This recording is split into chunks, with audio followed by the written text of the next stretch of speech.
خوش آمدید دوستو، ایک نئی اور انٹرسٹنگ ویڈیوز کے ساتھ حاضر ہوں۔ آج کا ہمارا ٹاپک ہے جو اس ٹائم پہ کافی ہاٹ ٹاپک بھی چل رہا ہے کہ اصل مسئلہ تب سٹارٹ ہوا جب واٹس ایپ، جس کو فیس بک خرید چکی ہے ابھی، جب یہ پتہ لگا کہ اسرائیل کا جو ہیکنگ کا سافٹ ویئر ہے وہ واٹس ایپ کے میسیجز کو بھی ہیک کر سکتا ہے، تو یہ معاملہ شروع ہوا۔ واٹس ایپ امریکہ میں کورٹس میں چلی گئی اس بات پہ، اور یورپ میں اور بہت سے ملکوں میں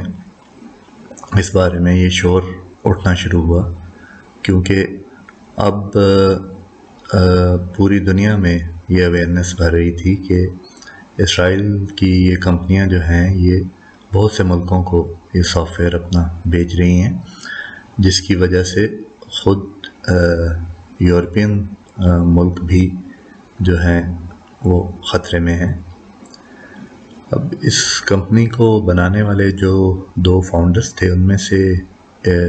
ایک یہ بندہ ہے جس کا ٹیکنیکل بیک گراؤنڈ ہے بیسیکلی، اور دوسرا جو بندہ ہے وہ یہ ہے جو کہ ایکس اسرائیلی آرمی بھی ہے، اور اس سے پتہ لگتا ہے، ظاہر ہے انہوں نے جب اسرائیل کی سوسائٹی میں ظاہر ہے ملٹری کا ایک انفلوئنس ہے، تو وہ اپنے ملٹری کے فارمر کانٹیکٹس بھی یوز کر کے میں بھی اس کے لیے یوزفل ہوں۔ اس کے علاوہ جو اس میں بڑا ایشو ہے وہ یہ ہے کہ آپ دیکھیں کہ اسرائیل کی جو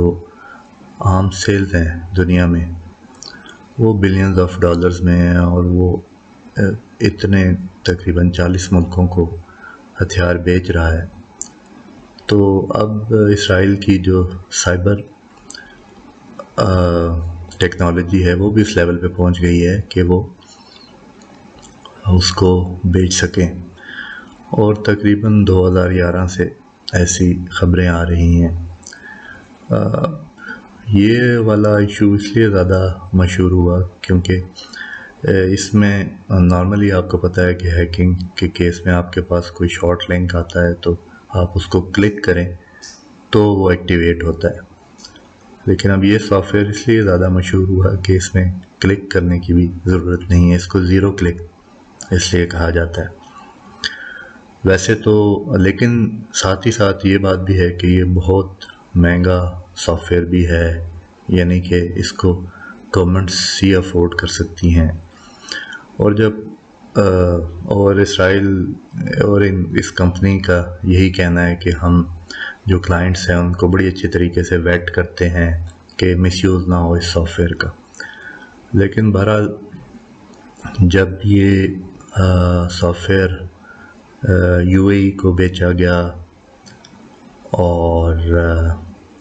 ابھی ریسنٹلی خاص طور پہ اور مڈل ایسٹ میں اور جگہوں پہ، جس طرح اس گرافکس میں آپ دیکھ سکتے ہیں کہ یہ بندہ 3 طریقوں سے ٹارگٹ کیا گیا مختلف سالوں میں، کیونکہ ہیومن رائٹس کا یہ ایک ایکسپرٹ ہے بندہ مڈل ایسٹ میں۔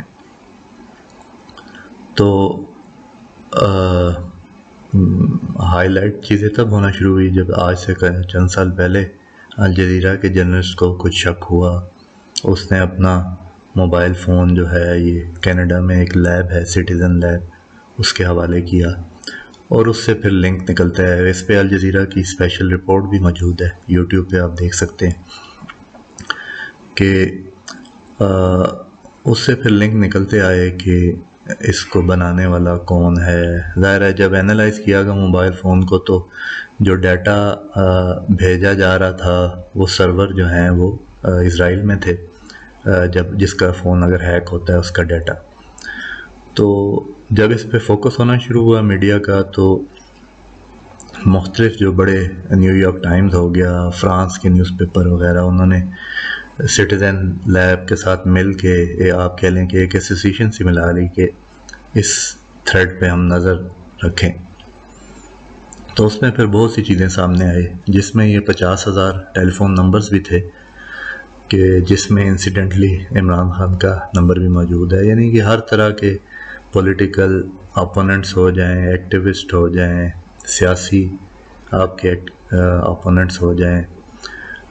اس لسٹ میں وہ لوگ شامل تھے. تو اس کی وجہ سے زیادہ پوری دنیا میں ایک الارم کریٹ ہوا کہ یہ جو شخصی آزادی ہے انسان کی، اور جو اظہار رائے کی آزادی ہے یا اپنا سیاسی جو بھی آپ کا نظریہ ہے وہ رکھنے کی آزادی ہے، اس سے اس پہ بہت زیادہ اثر پڑتا ہے. اب آپ خود ہی جانتے ہیں کہ اگر فون آپ کا اس طرح سے ہیک ہو جائے کہ اس کا سارا ڈیٹا چلا جائے، یا وہ مانیٹر ہو سکتا ہو، اس کا کسی ٹائم مائکرو فون آن ہو سکتا ہو، کیمرہ آن ہو سکتا ہو، تو یہ کس لیول کا مسائل جو ہیں اس میں کریٹ ہوتے ہیں. اب یہ شاید اتنا مشہور نہ ہوتا کہ اگر یہ 0 کلک والا ایشو نہ ہوتا کہ جتنی آسانی سے یہ ہیک ہو جاتا ہے. ویسے تو دوسری طرح کے ہیکنگ پروگرام تو مطلب باقی دنیا میں بھی بنتے ہیں بہت سی جگہوں پہ. اب ہوگا یہ کہ میرا خیال یہ ہے کہ یہ جو کمپنی ہے NSO جب اتنی لائم لائٹ میں سامنے آ گئی ہے، تو یا تو انہیں کمپنی بند کر کے نئی بنانی پڑے گی، کیونکہ اس طرح کے کام جو کرتے ہیں وہ پھر اس طرح اگر میڈیا میں ایکسپوز ہو جائیں تو یہ بھی ان کے لیے بزنس کے لیے اچھا. ایک طرف تو بزنس کو تھوڑی آپ کہہ لیں کہ پبلسٹی ملی ہے، لیکن دوسری طرف جو یورپ میں یا امریکہ میں اگر کورٹس میں مقدمے چلنا شروع ہو جائیں تو پھر ان لوگوں کی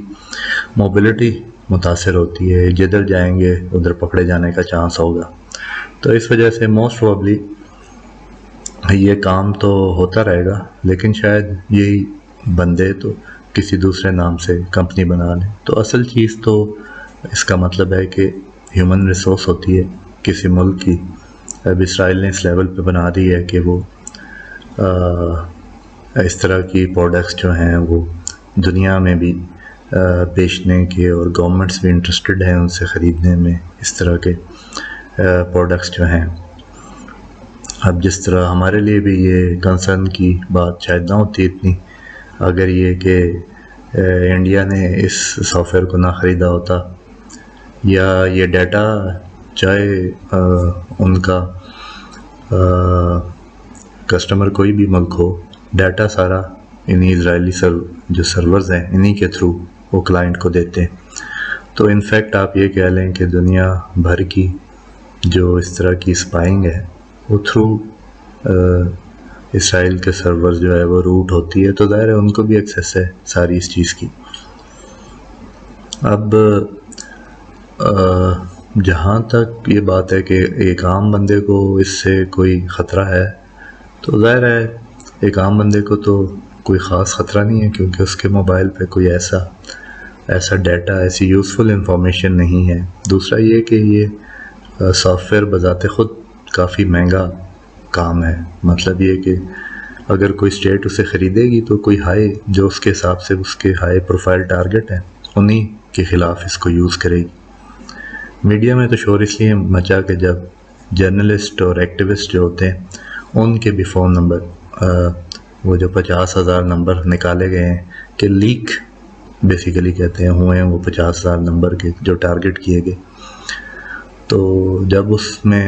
مختلف ملکوں میں لوگوں نے دیکھے کہ وہ کس کس کے نمبر ہیں تو اس سے اس بارے میں بہت زیادہ تشویش پیدا ہوئی. ابھی یہاں پہ معاملہ اس لیے بھی ہائی لائٹ ہوا کہ واٹس ایپ بھی اس میدان میں اتر گیا. تو ایز اے کمپنی جب وہ کورٹس میں اترے ہیں تو ظاہر ہے وہ کسی نتیجے تک بھی اس چیز کو پہنچائیں گے. باقی اسرائیل جس طرح پہلے میں نے آپ کو گراف دکھایا ہے کہ دنیا کے 12 ٹاپ ملکوں میں شامل ہے جو ویپنز کی ایکسپورٹ کرتے ہیں. اس کو آپ سائبر سپیس کا ویپن کہہ سکتے ہیں جو یہ والا سافٹ ویئر ہے، اور بہت ہی افیکٹو بھی ہے اس حساب سے کہ اس سے محفوظ تو شاید جو سیٹلائٹ فون، حالانکہ سیٹلائٹ والی کمیونیکیشن بھی مطلب نان انکرپٹڈ بھی ہوتی ہیں اکثر، اور دوسرا یہ کہ انٹرسیپٹ بھی ہو سکتی ہیں، لیکن مشکل کام ہے۔ بہرحال یہ کہ باقی دنیا میں تو یعنی کہ اس سافٹ ویئر کی یہ مسئلہ نہیں ہے کہ آپ کون سا موبائل سروس یوز کر رہے ہیں، آپ کون سی کمپنی آپ کی موبائل سروس کو چلا رہی ہے، تو یہ کیونکہ اس کا تعلق انٹرنیٹ سے ہے، اور ظاہر ہے ہر اسمارٹ فون میں انٹرنیٹ تو ہوتا ہی ہے، تو جو بھی فون جس میں نارمل انٹرنیٹ چلتا ہے اور وہ اسمارٹ فون ہے وہ یہ سافٹ ویئر ٹارگٹ کر سکتا ہے۔ تو صحیح معنوں میں تو آپ کہہ سکتے ہیں کہ جو بالکل سادہ قسم کا فون ہوتا ہے، جو اسمارٹ فون نہیں ہوتا وہی، اور جس میں انٹرنیٹ بھی نہیں چلتا، وہی فون جو ہے وہ اس سافٹ ویئر سے محفوظ ہو سکتا ہے۔ بہرحال خیر، اس فون کو بھی اگر کوئی ٹارگٹ کرنا چاہے تو آڈیو تو اس فون کی بھی مطلب نکالی جا سکتی ہے، کیونکہ دنیا کنیکٹڈ چیز ہے، سگنلز اور اس طرح کی ساری چیزیں جو ہیں وہ انٹرسیپٹ ہو سکتی ہیں اگر کوئی ارادے سے ٹارگٹ کر کے اس کو کرنے کی کوشش کرے۔ بہرحال اس نیوز سے یہ بھی ظاہر ہوتا ہے کہ اسرائیل نہ صرف آپ کہہ لیں روایتی قسم کے ہتھیاروں میں، بلکہ سائبر سپیس میں بھی اسرائیل ایک بڑی پار بن چکا ہے، اور شاید بڑی ہی نہیں، شاید سب سے بڑی پاور بن چکا ہے، اور باقی ملکوں کو اس بارے میں سوچنا چاہیے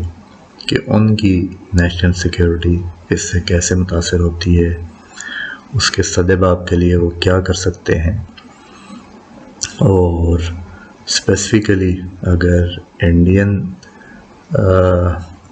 انٹیلیجنس ایجنسیوں کے پاس اس طرح کا سافٹ ویئر ہے تو پاکستان پہ اس کے کیا اثرات ہو سکتے ہیں، اور پاکستان اس کے سدباب کے لیے کیا کر سکتا ہے۔ تو آج کے لیے اتنا ہی، آئندہ کسی اور انٹرسٹنگ اور معلوماتی ویڈیو کے ساتھ حاضر ہوں گا۔